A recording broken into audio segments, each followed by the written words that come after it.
कभी कभी जिंदगी के सबसे अंधेरे रहस्य हमारे ही घरों, हमारे ही गलियों में छिपे होते हैं। नोएडा का शांति इलाका निथारी, दिन मेरा आम लोगों की चहल पहल, लेकिन रात होते ही एक ऐसा सन्नाटा जिसके अंदर छुपा था भारत का सबसे खौफनाक और अनसुलझा रहस्य। आज हम आपको ले चलेंगे उस घर के अंदर जहाँ इंसानियत ने शायद आखिरी सांस ली थी।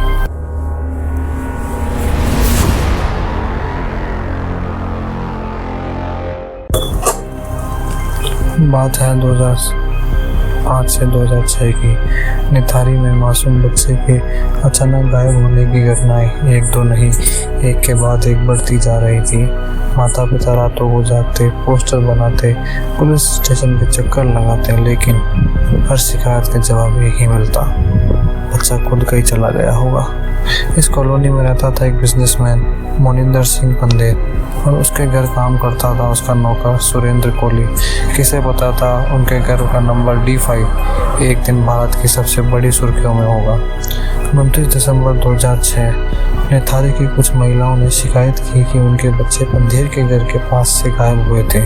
पुलिस ने पहले इसे हल्के में लिया, लेकिन फिर एक गंध जो कि पूरे मोहल्ले में, पूरे निथारी गांव में फैल गई, एक ऐसी गंध जिसने पूरे केस का रूप बदल दिया। पंदेर के घर के पीछे एक पुरानी जाम पड़ी ट्रेन लाइन। जब पुलिस ने उसे खोला तो जो सामने आया उसने हर इंसान की रूह तक जमा दी। ट्रेन से बरामद हुई खोपड़ियाँ, हड्डियाँ, कपड़ों के टुकड़े, जूते, हर प्लास्टिक बैग के अंदर एक मासूम की कहानी हमेशा के लिए कैद हो गई थी। पूरी कॉलोनी में कोहराम मच गया। लोगों ने पंदेर और कोहली की गिरफ्तारी की मांग की। पुलिस ने दोनों को गिरफ्तार कर लिया और फिर शुरू हुआ असली खेल। कुल 19 बच्चों के अवशेष मिले, लेकिन कहानी यहाँ नहीं रुकती। कोहली ने अपने बयान में ये कहा कि वह बच्चों को घर में लाता था और फिर सब खत्म हो जाता था। लेकिन फिर सवाल उठा, क्या कोहली अकेला था या कोई और भी इस खेल में शामिल था? क्योंकि कई सबूत पंदेर की ओर भी इशारा कर रहे थे, लेकिन जांच पड़ताल में क्या सही था और क्या गलत, यह आज भी एक रहस्य है। जांच के दौरान एक के बाद एक ऐसे मोड़ आए जिन्होंने इस केस को और भी उलझा दिया। कुछ पुलिस अधिकारियों ने दावा किया कि कोहली पर दबाव डालकर कबूलनामे करवाए गए।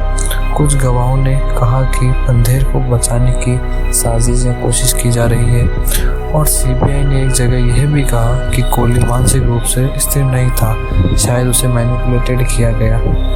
अदालत ने कई केसों में पंदेर को बरी कर दिया और कई में कोहली को फांसी की सज़ा भी सुनाई।